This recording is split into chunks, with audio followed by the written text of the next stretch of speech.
Las masacres durante las cruzadas son la primera gran ola de violencia asesina contra las comunidades judías de Europa.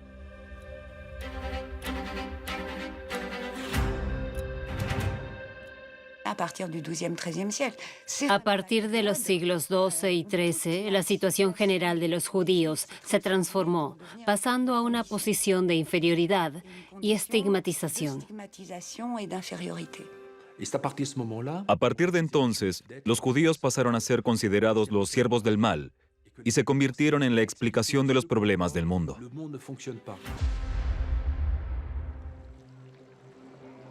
A partir del siglo XI, el cristianismo occidental intenta evangelizar a la mayor cantidad de personas posible.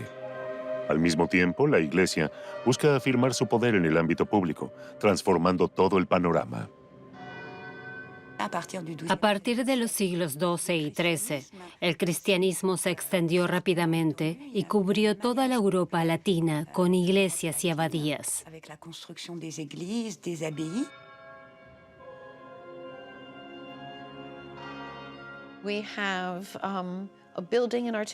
Estamos ante una revolución arquitectónica y artística.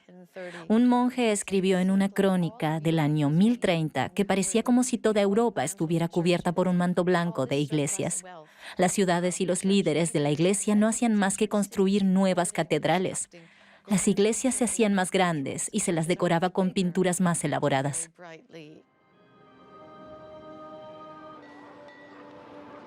A principios del siglo XIII, el cristianismo se extendía por un amplio territorio, dominado por el Papa Inocencio III como el poder espiritual. Inocencio III, cabeza de la institución más poderosa de la Edad Media, quería seguir fortaleciendo el poder de la Iglesia frente a los monarcas europeos. En 1215 convocó el Concilio de Letrán, que reunió a 1500 obispos y cardenales de todos los rincones de la esfera de influencia cristiana, que tomaron posición sobre todos los temas políticos del momento. Para asegurarse el favor de la población, el Papa quería centralizar el discurso religioso. La cercanía que aún existía entre judíos y cristianos le preocupaba. Para él, representaba una amenaza. Antes del año 1000, al ver a una persona no podías saber si era judía o no. Los judíos no se veían diferentes a los cristianos. Vestían la misma ropa, nadie se cubría la cabeza y todos iban bien afeitados. No había diferencias. Los judíos hablaban el idioma local y vestían exactamente como los demás. No los podías identificar por su aspecto exterior. Cristianos y judíos se mezclaban libremente entre sí, se casaban entre sí, y un cristiano podía ser enterrado en un cementerio judío, lo que era una gran amenaza para los cristianos. Nadie se definía a sí mismo como judío o cristiano, eso lo hacían los demás. Había que hacer visibles a los judíos para poder identificarlos como enemigos y como un elemento reprobable de la sociedad.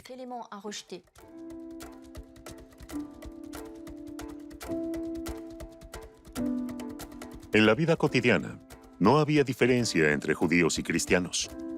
Sin embargo, el cristianismo logró crear esa diferencia.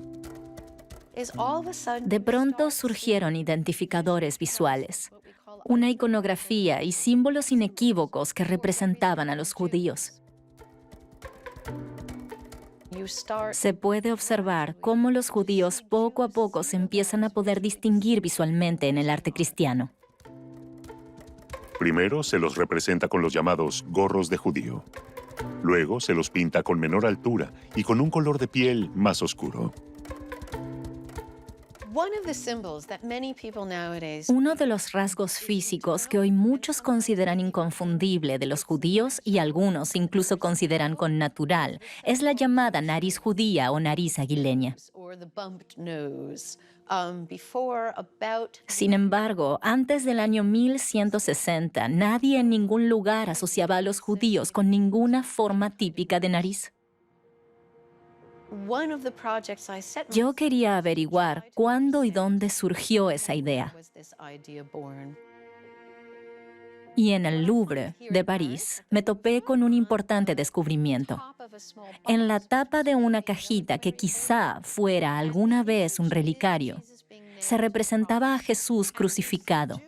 En la escena se ve a un judío con una gran nariz aguileña que aparta la mirada de Cristo.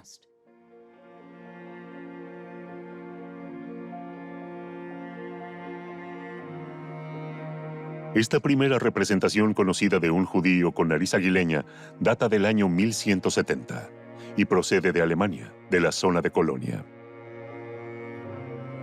Imagen tras imagen, la nariz aguileña mutó a lo largo de las décadas hasta convertirse en un rasgo identificativo de los judíos en el arte medieval. Esa nariz grande les da una apariencia animal y pretende indicar su carácter supuestamente negativo, malvado y diabólico. También es una forma de burlarse de ellos por su enorme nariz curva.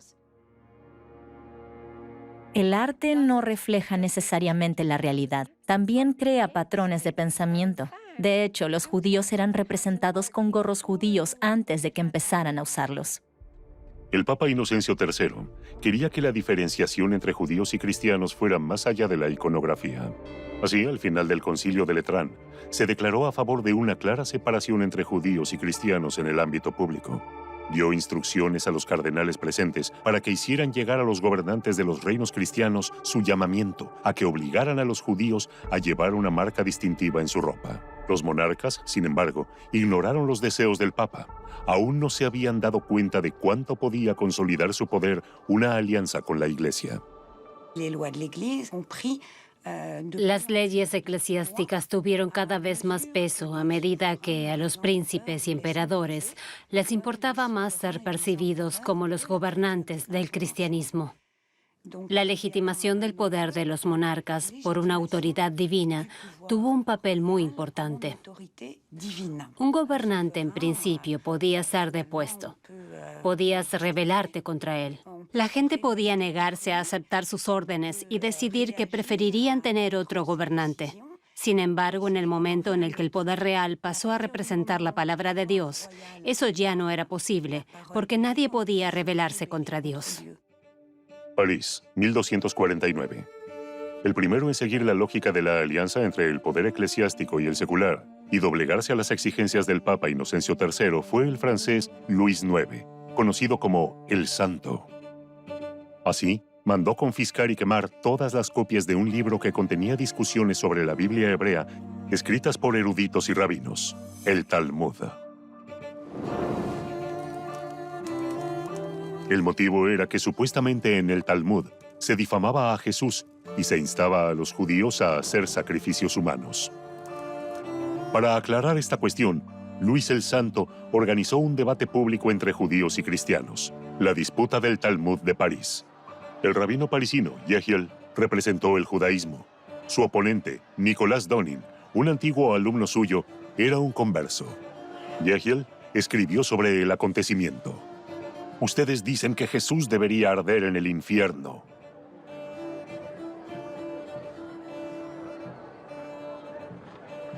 Nunca se pronunció una condena así contra Jesús o esas palabras semejantes.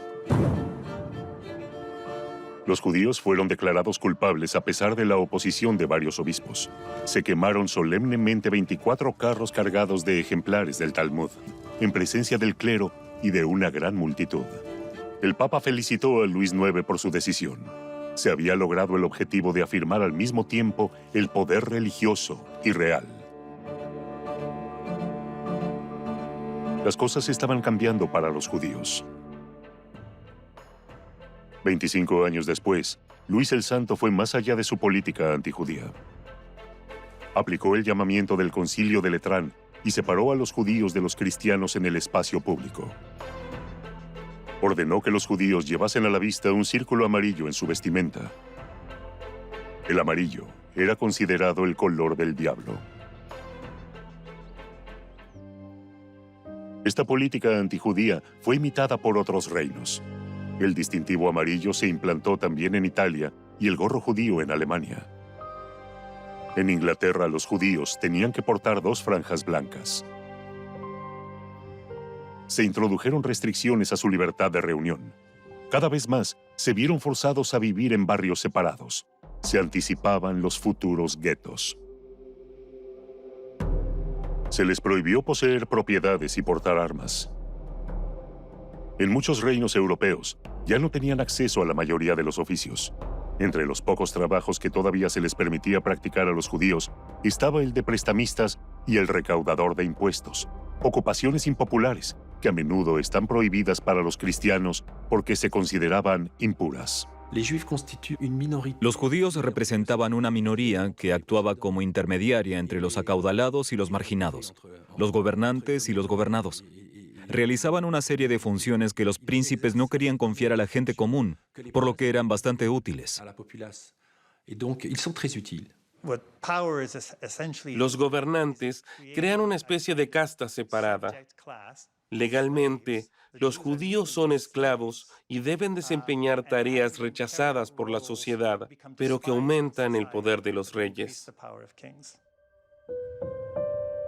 Inglaterra fue uno de los primeros estados en los que a los judíos se les asignaron estas tareas. En Inglaterra, varios cientos de judíos trabajaban como prestamistas o recaudadores de impuestos.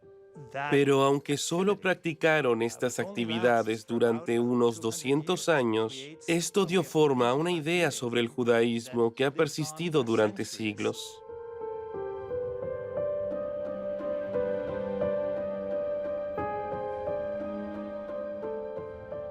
Una pequeña minoría de judíos alcanzó cierta posición social. Al hacerse público este hecho, los judíos fueron acusados colectivamente de acumular riquezas y de sufrir una codicia patológica.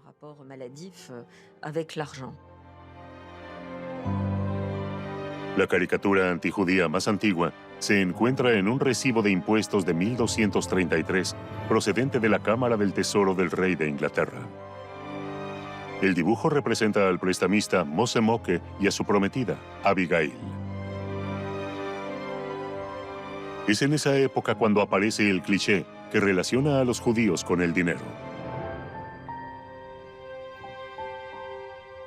Desde hace siglos, persiste como el más insistente de los prejuicios antisemitas.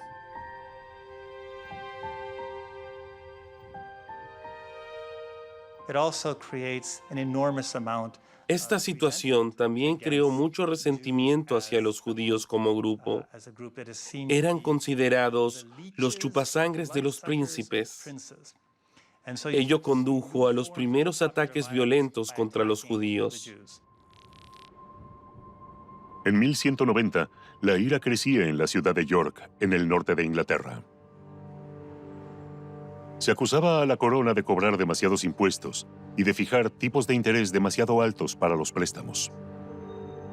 El 16 de marzo de 1190, mientras el rey Ricardo I estaba en las cruzadas, una turba se lanzó contra los judíos y sus propiedades. Estos se refugiaron en una torre del Palacio Real. El sheriff tenía órdenes del rey de proteger a los judíos, pero fracasó. La turba incendió la torre. Murieron alrededor de 200 judíos. Esta masacre a veces se señala como el primer pogromo de judíos desde las cruzadas de la década de 1090.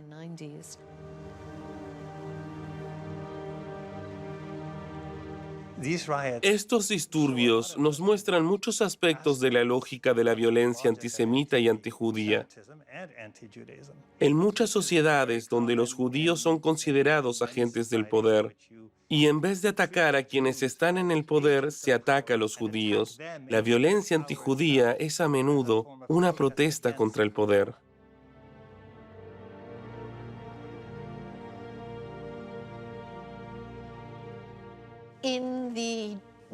En opinión de muchos cristianos, el poder real y los judíos se habían unido para esclavizarlos.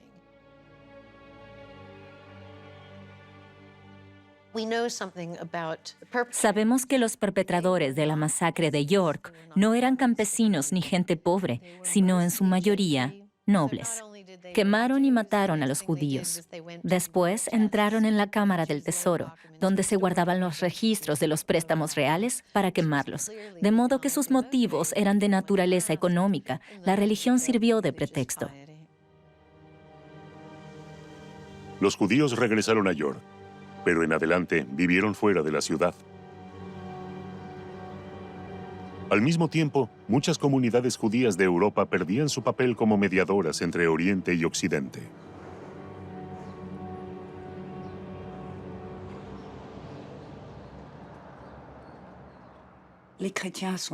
A nivel religioso, los cristianos eran intocables y habían expandido su influencia con bastiones prácticamente en todas partes. Comercialmente, cada vez necesitaban menos a los judíos. Los judíos, que antes eran muy útiles, se volvieron prácticamente superfluos, ya no eran necesarios. Las tareas que los príncipes les habían encomendado a los judíos fueron asumidas cada vez más por italianos, flamencos y finalmente también por ciudadanos franceses. Como resultado, los judíos ya no eran ni siquiera una fuente de ingresos. Entonces, los reyes podían hacerle un favor a la iglesia y expulsarlos. En 1290, los judíos son expulsados del Reino de Inglaterra. Este decreto sienta un precedente en el resto del continente. En las décadas siguientes, los judíos son expulsados oficialmente del Reino de Francia y de las ciudades alemanas. Cientos de miles de judíos franceses son expropiados y acaban en las calles. Se marchan a España, Holanda y Europa del Este. Durante 4 siglos prácticamente no hubo judíos en gran parte de Europa.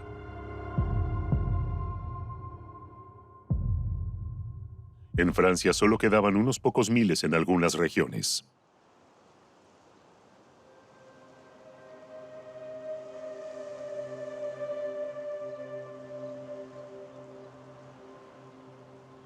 Durante varios siglos, prácticamente en gran parte de Europa no había judíos. Sin embargo, aparecían en representaciones de la pasión, en la teología, en la filosofía y en textos legales sin que estas representaciones tuvieran que ver con los judíos reales.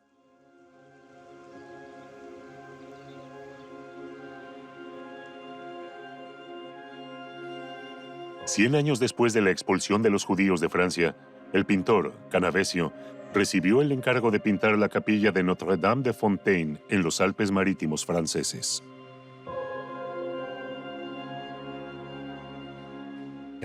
Canavesio convierte a Judas en el padre espiritual del mal. Lo representa como un hombre que no parece humano. Encarna el mal, ha vendido su alma representada por el niño al diablo. Su cara grotesca recuerda a las caricaturas antisemitas de finales del siglo XIX o de la época nazi.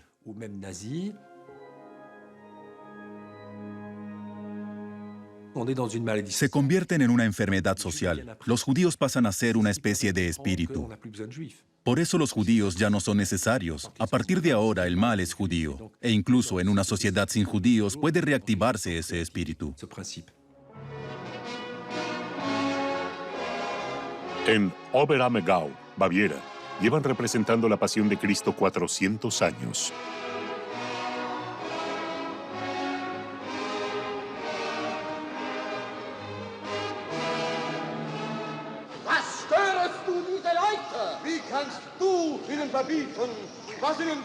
Hasta la década de 1990 se representaba aquí a los judíos con cuernos de diablo.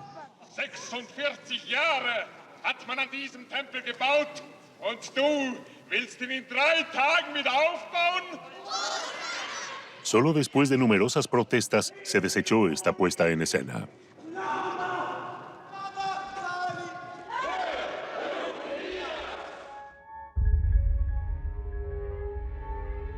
En la Europa del siglo XIV, la ausencia de judíos también condujo a la demonización de otros grupos de población. Toda sociedad necesita sus chivos expiatorios. Tras la expulsión de los judíos alcanzó su clímax la caza de brujas.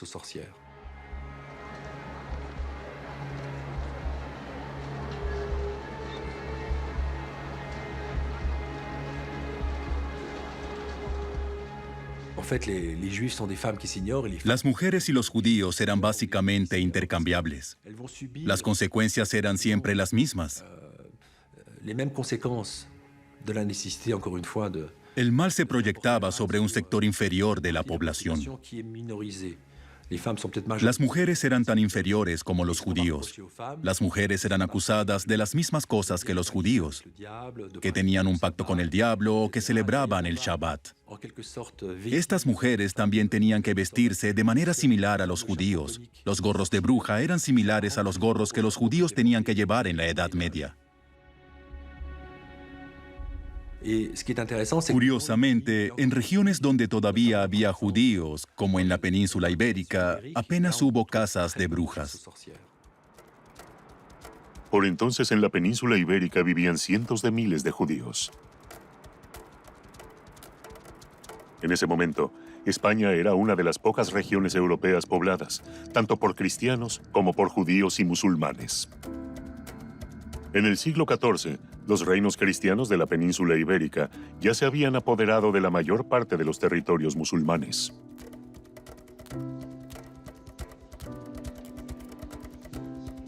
Aquí también los judíos transmitían conocimientos de la antigüedad clásica y de Oriente.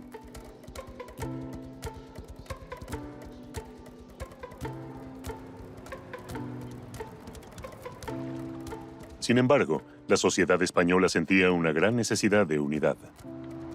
La Iglesia quería lograr esto con la ayuda de la fe. Los reyes de Castilla y Aragón no querían expulsar a los útiles judíos. Sin embargo, para apaciguar la presión pública, intentaron invisibilizar a los judíos sin expulsarlos ni matarlos.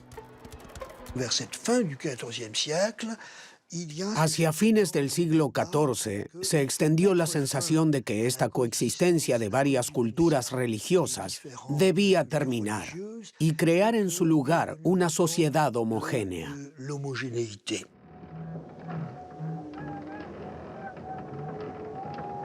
En 1412, el predicador más influyente de Castilla, Vicente Ferrer, pronunció una serie de sermones públicos a los que debían asistir los judíos.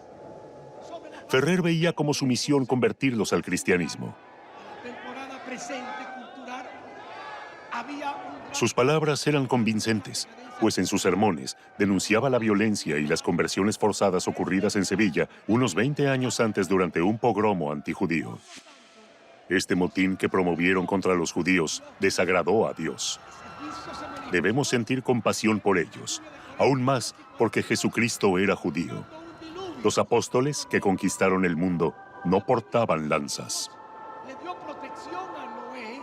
Génesis capítulo 6, versículo 8 dijo, y Dios favoreció a Noé. Los judíos sienten que deben convertirse, pero a cambio se les ofrece una integración total. Así que había una recompensa. Si se convierten al cristianismo, en la sociedad cristiana, todo estará abierto para ustedes. En otras palabras, puedes esperar convertirte en miembro de pleno derecho de la sociedad cristiana. Y esto es lo que pasó. Hubo una conversión en masa. Alrededor de una quinta parte de la comunidad judía mantuvo su fe. Sin embargo, todos los demás se convirtieron al cristianismo.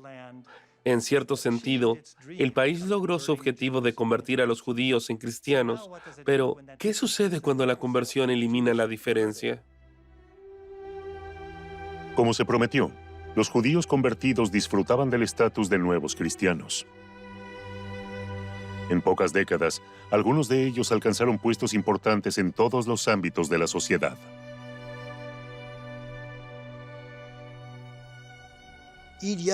Los conversos experimentaron un verdadero éxito logrando su integración, pero ese éxito también provocó una violenta reacción. Gracias a su conversión, algunos judíos lograron ocupar altos cargos en la iglesia. Un rabino, por ejemplo, se convirtió en obispo de Burgos y esto molestó a muchos cristianos. Al ser judío, había estado al final de la escala social y de repente estaba por encima de ellos. Por lo tanto, debían encontrar algo nuevo para marginar a los judíos. Precisamente cuando España había logrado convertir a tantos judíos y muchos conversos querían convertirse en verdaderos cristianos, España les negó el estatus de cristianos plenos. De pronto, un judío siempre sería un judío. Básicamente, nunca podría convertirse en un buen cristiano.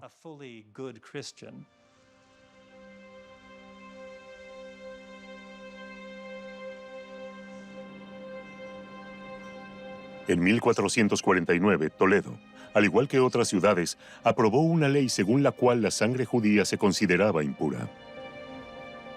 Todo cristiano de ascendencia judía, por cristiano que fuera, tenía sangre impura en las venas. La sangre de aquellos que habrían contribuido a la crucifixión de Cristo. Este edicto de pureza de sangre se considera la primera ley racial de la historia. La palabra inglesa race deriva de la palabra española raza.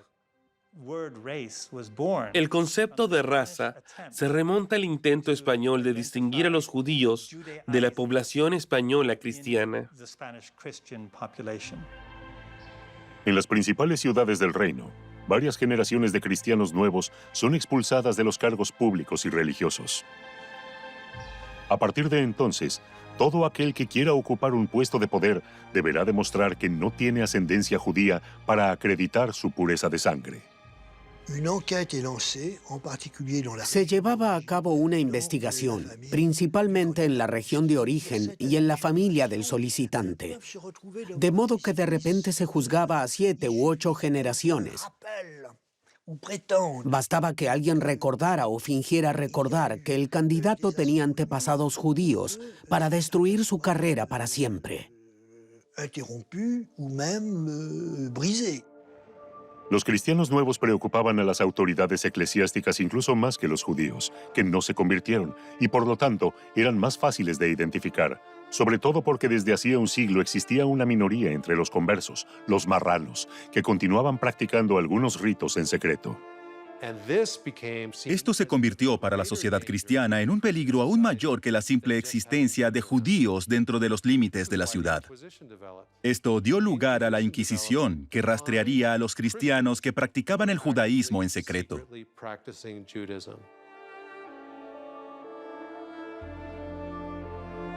En otros lugares, la Inquisición tenía la tarea de perseguir a los herejes.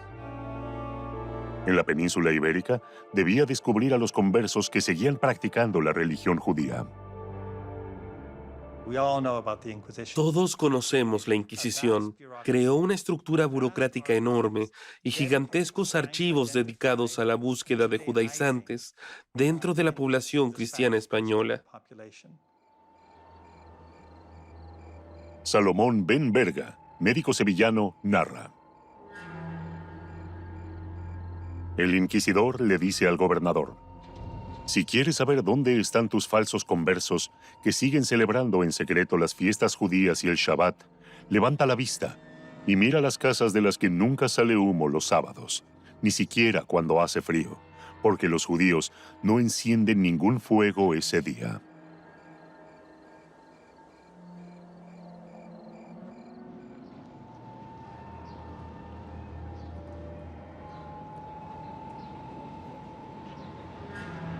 La Inquisición colocó a todos bajo sospecha general.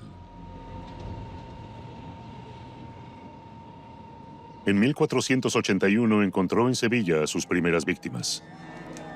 Los 6 conversos más influyentes de la ciudad fueron quemados públicamente.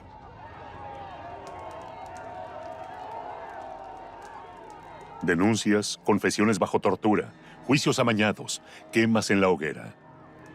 La Inquisición se cobró miles de víctimas.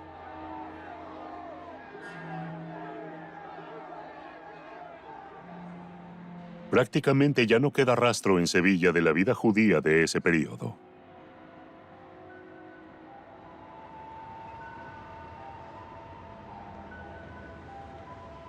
A principios de la década del 2000, fue descubierto el antiguo cementerio judío de la ciudad durante las obras de construcción de un estacionamiento.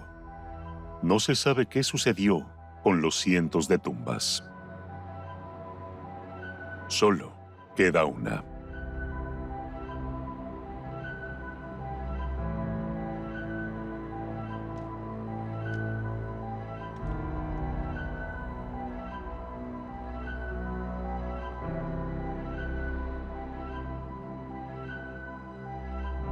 En 1492, el inquisidor general Torquemada disfrutaba de un creciente poder e instó a la corona española a imitar la política de Francia e Inglaterra de hacía 100 años y expulsar a los judíos. La pareja gobernante, Fernando e Isabel, parecen haberse resistido a la sugerencia de la Inquisición durante mucho tiempo, pero la conquista de Granada vuelve a barajar las cartas.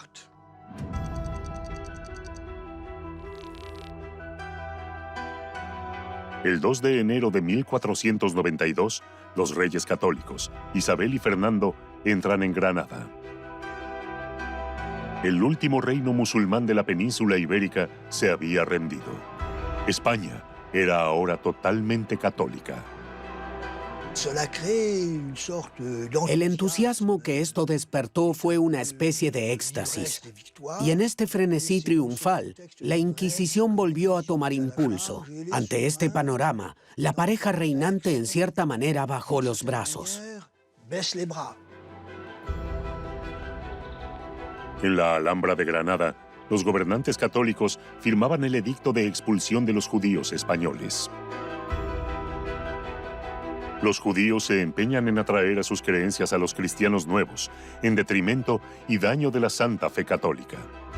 De modo que hemos llegado a la conclusión de que el único medio eficaz para detener estos males es la ruptura de todas las relaciones entre judíos y cristianos.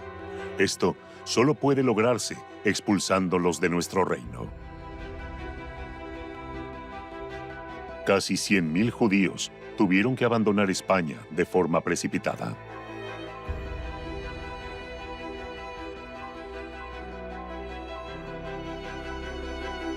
Salomón ben Verga, el joven médico de Sevilla, se encontraba entre los expulsados. En los barcos se desató una terrible plaga. Los pobres enfermos no sabían qué hacer. En los puertos de Italia, la gente no les permitía pisar tierra. Recibieron el permiso de entrar en el puerto de Génova. Sin embargo, en la escalinata, los habitantes de la ciudad fueron a su encuentro con un crucifijo en una mano y algo de pan en la otra, y les dijeron: si se arrodillan ante la cruz, aquí tienen pan. El canciller de la República de Génova escribía: estaban delgados, pálidos, con los ojos hundidos en las cuencas. Se los podría haber dado por muertos si aún no se movieran un poco. Muchos de ellos estaban medio muertos de hambre, especialmente los niños pequeños o los bebés. Quienes no podían pagar los gastos del viaje tenían que vender a sus hijos.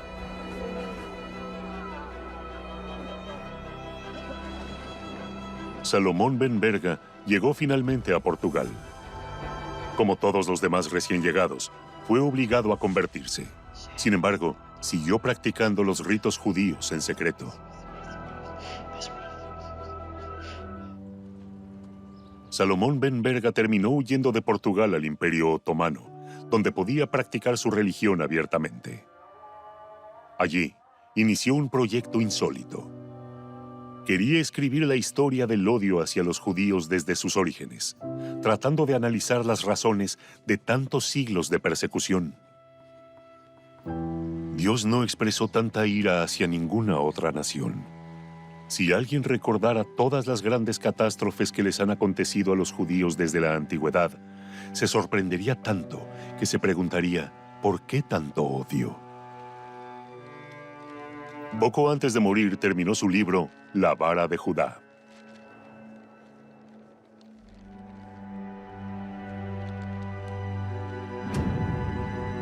Como él, miles de conversos forzados abandonaron Portugal para volver a vivir como judíos. Muchos marcharon a Ámsterdam, que recibió el apodo de Nueva Jerusalén. Aquí reinaba un clima de incomparable tolerancia.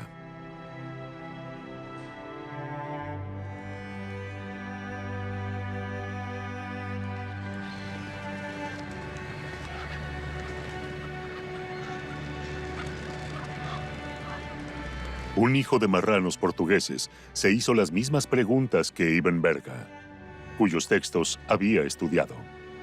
El joven filósofo Baruch de Spinoza también quería comprender cómo y por qué La identidad judía había sobrevivido durante siglos a las persecuciones. La tesis de Spinoza es que el odio del que son víctimas los judíos los mantiene su resistencia. La existencia de los judíos se mantiene precisamente por el odio exterior. Él sabe de lo que habla porque la familia de su padre huyó de Portugal a finales del siglo XVI. Hasta cierto punto, Spinoza busca la integración de los judíos en el Estado liberal que imagina. Sus ideas, consideradas demasiado audaces y heréticas para su época, recibieron poca aceptación. Spinoza es incluso uno de los pocos judíos que fue excomulgado por sus planteamientos teológicos. Sin embargo, sus ideas al final han marcado a las sociedades modernas.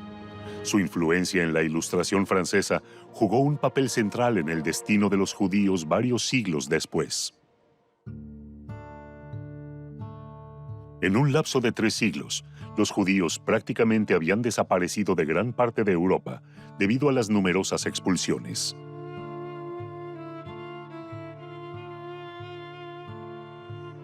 Muchos encontraron refugio en el Mediterráneo, en los estados pontificios y en el Magreb, pero especialmente en el Imperio Otomano, que decidió acogerlos.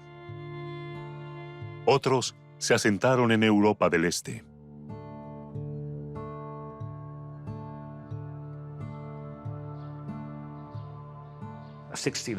En 1600, casi el 90% de los judíos europeos vivían en Polonia. Allí tenían mejores condiciones que en cualquier otro lugar de Europa. Los reyes polacos y la nobleza los necesitaban porque necesitaban comerciantes y artesanos. Esto pudo observarse, por ejemplo, en Oswiecim, más conocido como Auschwitz.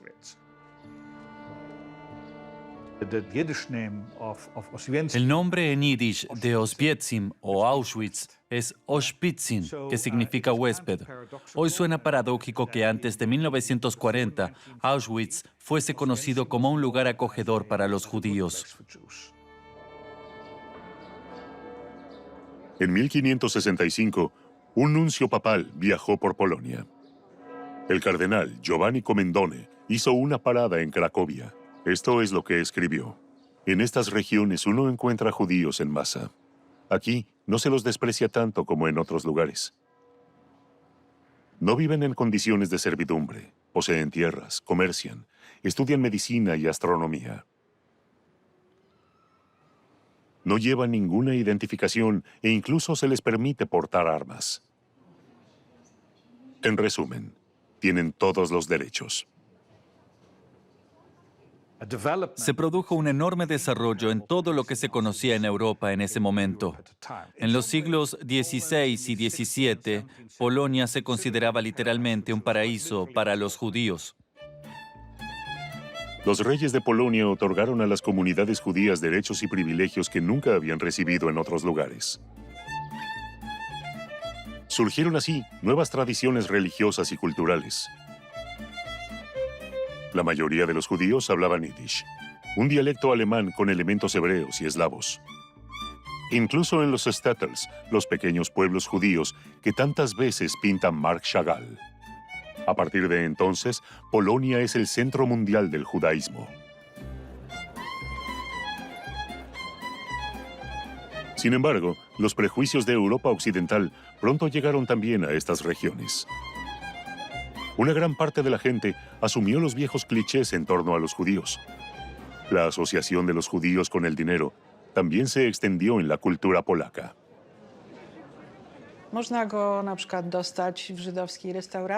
En un restaurante te pueden dar una imagen del llamado judío del dinero como recuerdo tras la comida y el polaco medio lo acepta. En su imaginación, los judíos siempre han sido gente que vende cosas a crédito.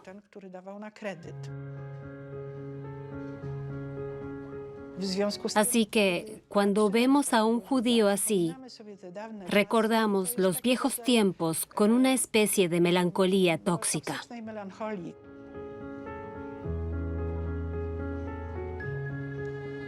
A mediados del siglo XVII, un levantamiento popular desató una espiral de violencia. Los insurgentes se rebelaron contra la nobleza, pero primero mataron a los judíos. Los judíos polacos pasaron a estar en la diana.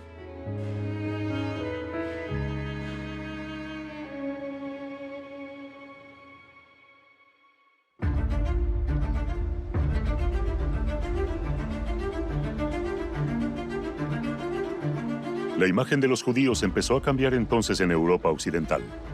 A fines del siglo XVII surgieron en Alemania y Francia nuevas corrientes de pensamiento que abogaban, en nombre de la razón, por los derechos humanos y la igualdad. Esto también replanteaba nuevamente la cuestión de los judíos.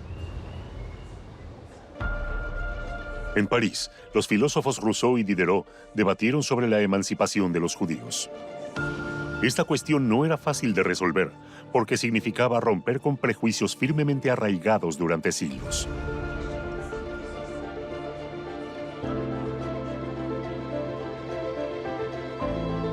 A pesar de las expulsiones de 300 años antes, en 1789 vivían en Francia unos 40.000 judíos.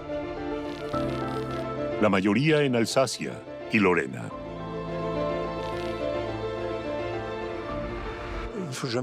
Debemos recordar que el Reino de Francia, que los judíos oficialmente tenían prohibido vivir en Francia antes de la Revolución Francesa, era así desde Felipe IV. Se toleraba a los judíos, pero el permiso otorgado por el rey se mantenía o suprimía con el ascenso de cada nuevo monarca. En Alsacia y en la región del Mosela conformaban un proletariado agrícola.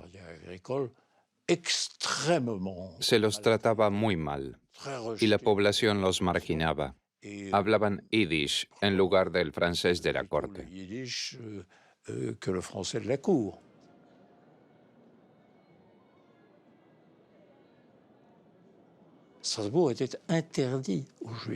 Estrasburgo era una ciudad prohibida para los judíos. Solo se les permitía entrar durante el día, llegaban por la mañana y tenían que partir por la noche. En la Catedral de Estrasburgo, todos los días a las 7 de la tarde, sonaba una trompeta para recordar a los judíos que abandonaran la ciudad. 2 o 3 judíos muy acaudalados que eran proveedores del ejército real tenían permiso de residencia, pero eso era la excepción. Desde la Edad Media existía un decreto según el cual los no cristianos no tenían derecho a residir en Francia. Eso era un problema con respecto a los judíos, porque había judíos en Francia. ¿Qué hacer entonces? En París, por ejemplo, una gran comunidad judía vivía sin derecho de residencia y sin embargo trabajaban, tenían sus redes comerciales, tenían cantinas kosher. ¿Qué hacer con una población que no tiene derecho de residencia, pero que está ahí?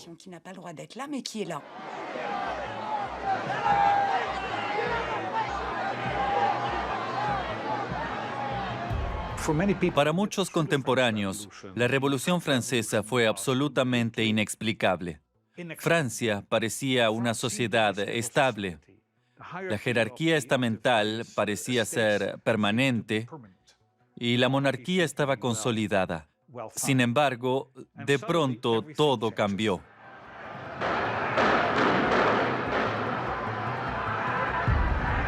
La toma de la Bastilla dio inicio a una ola de levantamientos en todo el país.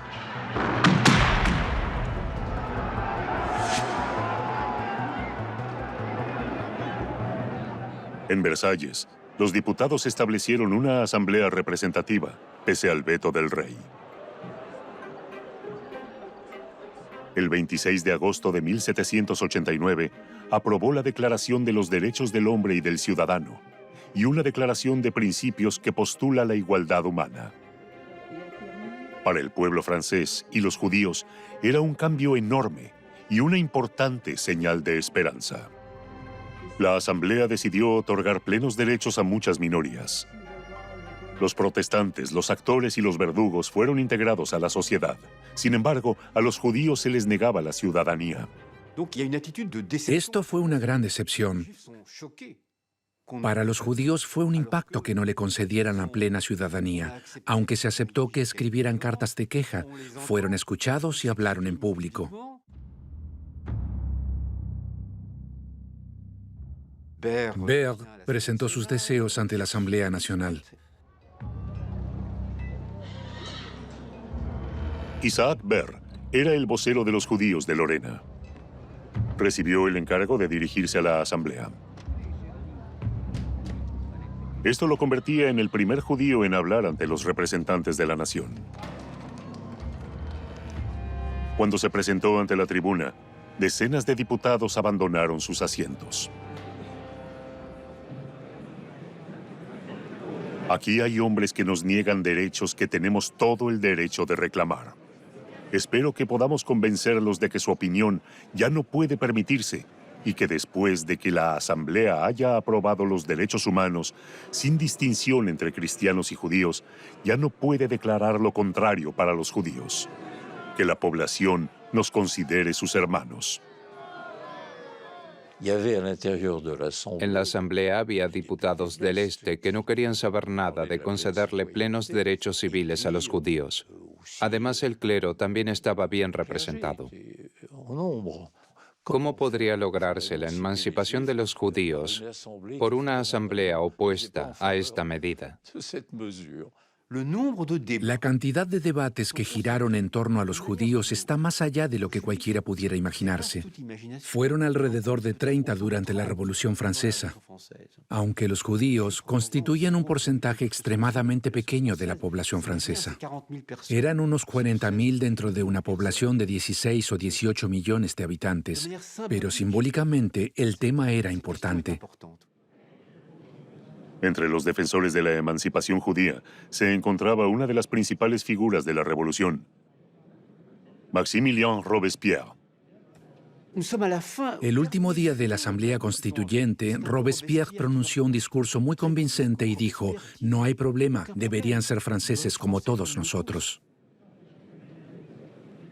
Se han dicho cosas infinitamente exageradas sobre los judíos, que a menudo contradicen la historia. Se les atribuyen vicios, prejuicios, sectarismo y egoísmo.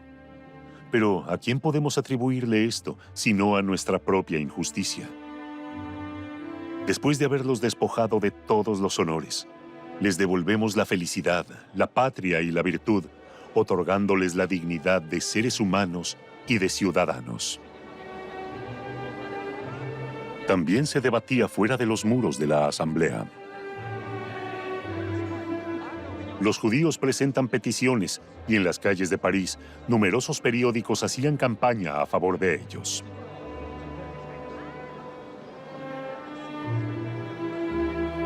El 27 de septiembre de 1791, poco antes de que la Asamblea anunciara su disolución, finalmente se les concedió la plena igualdad. Los judíos se convertían en ciudadanos. De un solo golpe, el pasado quedó archivado. Se eliminan todas las restricciones impuestas sobre ellos. No se les exige nada más. Se les permite conservar sus ritos y el Talmud. Se les permite comer kosher. Ahora son ciudadanos franceses. Este es, lógicamente, un punto de inflexión en la historia judía. Llenos de gratitud y emoción, se unían a la nación. Por primera vez en Europa, los judíos son reconocidos como ciudadanos de una gran nación y tienen el mismo acceso a los cargos públicos que los demás ciudadanos. Es difícil imaginar lo asombroso que era que un judío pudiese ser juez.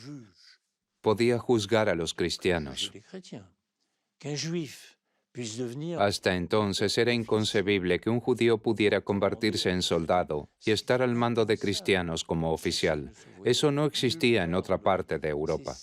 De ahí viene el dicho francés: feliz como un judío en Francia.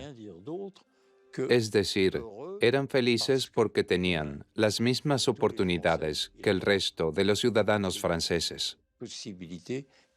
De pronto un judío era igual que todos los demás. El sueño judío se hizo así realidad en Francia, pero solo allí.